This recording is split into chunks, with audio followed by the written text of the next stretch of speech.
नमस्कार किसान भाइयों, मेरा नाम मोनिका है और आप देख रहे हैं ट्रैक्टर जंक्शन। आज हम आपको बताएंगे स्वराज 733FE मॉडल के बारे में, जो पहले भी आता था बट कंपनी ने इसको अपग्रेड करके फिर से लॉन्च किया है। इस वीडियो में हम आपको बताएंगे कि कंपनी ने जो इसमें अपग्रेड चीज़ें की हैं वो क्या क्या हैं और साथ ही इसकी कीमत है वो क्या रखी गई है। तो वीडियो के एंड में हम आपको इसके बारे में बताएंगे। इसका जो लुक है वो बहुत ही ट्रेडिशनल है जो स्वराज के ट्रैक्टर्स का होता है, और बाकी चीज़ें क्या बदलाव हुए हैं, क्या चीज़ें अच्छी हुई हैं या नई लगाई गई हैं, बहुत सारी चीज़ें हैं इस ट्रैक्टर के बारे में जो आपको इस वीडियो में देखने को मिलेंगी। तो चलिए शुरुआत करते हैं इसके फ्रंट लुक से। जो आप लोग देख सकते हैं, जो स्वराज का ट्रेडिशनल लुक पहले था वही 2 हैलोजन फ्रंट लाइट आपको मिल जाएंगी। यहाँ पे आपको ग्रिल मिल जाएगी, स्वराज लिखा हुआ आपको मिल जाएगा, कंपनी फिटेड बम्पर आपको यहाँ मिल जाएगा जो आपके ट्रैक्टर को सेफ रखता है। साथ ही साथ पीछे जब आप कोई भी चीज़ लगाते हैं इम्प्लीमेंट, तो उसको जो वजन को बैलेंस करने के लिए ये बहुत काम आता है। अगर हम ट्रैक्टर के राइट साइड की बात करें तो सबसे पहले यहाँ एक बैटरी दी गई है जो बॉक्स के अंदर बंद है, क्योंकि बारिश या पानी आए तो ये खराब ना हो। इसके बाद यहाँ पे स्टार्टर मोटर आप देख सकते हैं ट्रैक्टर की, और साथ में आपको यहाँ मिल जाएगा ऑल्टरनेटर, जिसके जस्ट नीचे 2 पंप्स दिए गए हैं, एक हाइड्रोलिक के लिए और एक पावर स्टेयरिंग के लिए। काफ़ी ट्रैक्टर्स में ये एक साथ दिए जाते हैं, पर उससे एक खतरा रहता है कि अगर हाइड्रोलिक में कचरा आ जाता है उस पंप में, तो हाइड्रोलिक तो चल जाता है लेकिन पावर स्टेयरिंग में प्रॉब्लम आ सकती है। इसके साथ साथ आपको यहाँ हाइड्रोलिक ऑयल फिल्टर मिल जाएगा।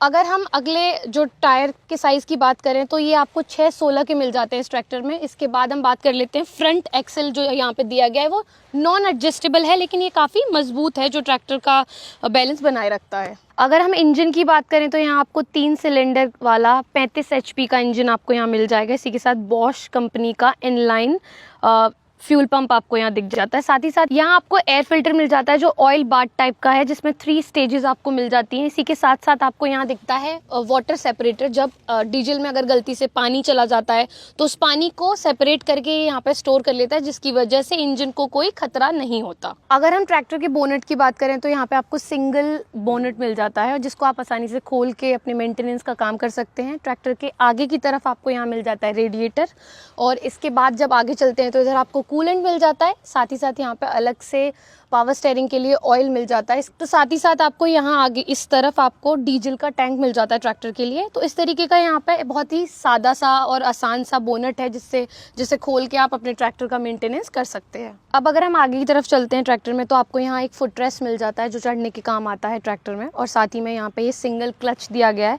यहाँ पे फिर से फुट रेस्ट मिल जाएगा उस तरफ भी और इस तरफ। इसका काम होता है कि जब आप कोई लंबे मतलब खेती में जुताई कर रहे हैं या कुछ भी कर रहे हैं तो उस टाइम अपने पैरों को रेस्ट देने के लिए आप इस पर रेस्ट कर सकते हैं।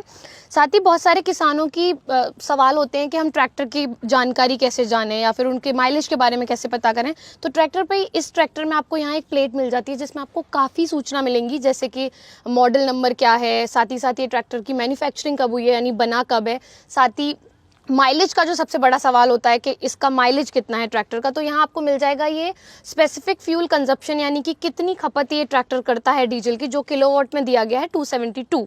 तो इसको आप कन्वर्ट करके मतलब HP में बदल सकते हैं और जान सकते हैं इस ट्रैक्टर का माइलेज कितना है। आपको इंजन नंबर, बहुत सारी PTO पावर, ये सब भी यहाँ लिखी हुई मिल जाती है। तो चलिए ट्रैक्टर के ऊपर मतलब सीट पर बैठकर देखते हैं कि ये कितनी कंफर्टेबल है, कितनी आरामदायक है किसानों के लिए, और साथ ही आसपास कौन से फीचर्स दिए गए हैं। सीट पर बैठ के इतना तो समझ आ रहा है कि ये काफ़ी आरामदायक है, और साथ ही इसमें आप इस सीट को एडजस्ट कर सकते हैं अपने वजन के हिसाब से, ऊपर नीचे जो पीछे से आप कर सकते हैं। इसी के साथ ये आगे पीछे भी एडजस्ट हो सकती है। यहाँ आपको पावर स्टेयरिंग मिल जाता है, और साथ में यहाँ मिलता है आपको ये हॉर्न जो गाड़ियों में मिलता है और बहुत सारे ट्रैक्टर्स में ये नहीं होता है। तो ये आपको इस मॉडल में स्वराज के आपको हॉर्न पावर स्टेयरिंग पे मिल जाता है। साथ ही यहाँ दिया गया इसका इंडिकेटर जो आप देख सकते हो। साथ में यहाँ आपको मिल जाता है PTO लीवर, जिससे आप PTO को ऑन और ऑफ कर सकते हो। यहाँ एक लिखा भी हुआ है, ये मिलता है आपको साथ में लेफ्ट हैंड साइड पे टूल बॉक्स ट्रैक्टर का। इसके साथ ही फुट रेस्ट के बारे में हम आपको बता चुके हैं ऑलरेडी, और इधर जो प्लेटफॉर्म है ट्रैक्टर का काफ़ी स्पेशियस है, मतलब काफ़ी जगह है, तो आप आराम से बैठ के यहाँ पे मतलब अपना काम कर सकते हैं ट्रैक्टर का। पावर स्टेयरिंग के जस्ट नीचे की बात करें तो आपको सेंटर शिफ्ट ट्रांसमिशन मिल जाता है, जिसमें आपको 8 आगे के गियर और 2 पीछे के मिलेंगे। इसके बाद इसके डैशबोर्ड की बात करें तो एनालॉग तरीके के ये जो मीटर्स हैं ये दिए गए हैं, और ये बहुत ही सिंपल है डिज़ाइन, लेकिन बहुत ही अट्रैक्टिव है, जो लोगों को पसंद आता है स्वराज में खासकर। यहाँ पे आपको रेस मिल जाती है जो आप हाथ से बढ़ा सकते हैं, साथ ही साथ आप नीचे से भी पैरों से ये रेस दे सकते हैं। यहाँ आपको मिल जाती हैं ब्रेक्स, जो तेल में डूबे और सूखे ब्रेक्स दोनों तरह का आपको ऑप्शन मिलता है। आप कोई भी ले सकते हैं अपनी ज़रूरत और अपने जो आपको पसंद है उसके अनुसार। यहाँ आपको सीधे हाथ की तरफ मिल जाती हैं ड्राफ्ट और पोजीशन के लीवर, कंट्रोल लीवर, यानी यहाँ से आप कंट्रोल कर सकते हो दोनों चीज़ें, ड्राफ्ट भी और पोजीशन भी।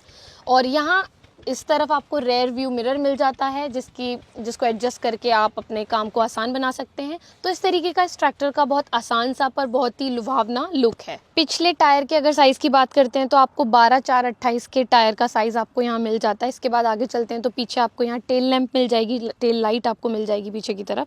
इसी के साथ आगे बढ़ते हैं तो यहाँ पे आपको रिफ्लेक्टर मिल जाता है, जो मैंने पहले बताया था कि आप सीट को एडजस्ट कर सकते हैं अपने वेट के हिसाब से ऊपर नीचे, तो वो आपको यहाँ लिखा हुआ भी मिलता है। 120 किलो, 90 किलो, उस तरीके से लिखा हुआ है। ये है वाटर बॉटल, यानी कि पानी की बोतल होल्ड कर सकते हैं, यहाँ पे रख सकते हैं। इसी के साथ आपको यहाँ मिलता है फ़ोन को आप चार्ज भी कर सकते हैं इसमें, साथ ही साथ होल्ड भी कर सकते हैं, यानी रख सकते हैं। फ़ोन होल्डर और चार्जर दोनों आपको यहाँ मिल जाते हैं। इसके बाद आपको यहाँ मिलता है इलेक्ट्रिक सॉकेट, जो ये जब भी हम कोई पीछे इम्प्लीमेंट लगाते हैं तो उसमें लाइट या कोई भी चीज़ आप चलाना चाहते हैं तो वो यहाँ से ऑपरेट होती है। इससे कनेक्ट करेंगे तो वो भी चलने लगेगी। पीछे की तरफ अगर हम बात करें तो आपको यहाँ मिल जाता है प्रेशर पाइप, जो आप हाइड्रोलिक ट्रॉली को इस्तेमाल करने के लिए इसका यूज़ कर सकते हैं कनेक्ट करके। और इसके बाद आपको मिलता है ये लिंकिंग पॉइंट, जिसमें ये 3 पॉइंट दिए गए हैं, जिसको लिंक करके मतलब जैसी भी ज़मीन है उसके अनुसार आप इसको एडजस्ट कर सकते हो। ये यहाँ पे हिच दिया गया है जो एडजस्टेबल है। इसके बाद इसकी अगर हम पीटीओ पावर की बात करें तो पीटीओ मतलब इसमें 540 आरपीएम के हिसाब से ये चलता है। इसके बाद अगर इसकी पीटीओ पावर की बात करें तो है 27.6 एचपी की, जो काफ़ी अच्छी है। इसकी आपको जो लिफ्टिंग कैपेसिटी है वो मिल जाती है आपको 1150 किलोग्राम की, जो काफ़ी सही है। और जिसके बाद आपको यहाँ पे एक लाइट मिल जाती है जो बहुत आसानी से आप इसको ऑन ऑफ कर सकते हैं। जैसे इसको आप अगर खींच देंगे तो ये ऑन हो जाएगी और इसे ऑफ कर देंगे तो ये ऑफ हो जाएगी। तो इस तरीके का पीछे का ट्रैक्टर का आपको लुक और जो भी फीचर्स हैं वो मिल जाते हैं। ट्रैक्टर में आपको जो व्हील बेस मिलता है वो 2055 mm का मिल जाता है। साथ ही आपको इसकी जो लंबाई है वो 3460 mm की मिलती है और इसकी कुल चौड़ाई है 1705 mm की। किसान भाइयों, आपको स्वराज का यह ट्रैक्टर कैसा लगा कमेंट करके जरूर बताएं। अगर किसी और ट्रैक्टर का ऐसा वीडियो देखना चाहते हैं तो उसका नाम भी हमें कमेंट करके बताएं। ऐसे ही वीडियो देखते रहने के लिए ट्रैक्टर जंक्शन के यूट्यूब चैनल को सब्सक्राइब कर लें और घंटे वाले बटन को जरूर दबाएं। ट्रैक्टर जंक्शन के साथ जुड़े रहने के लिए धन्यवाद।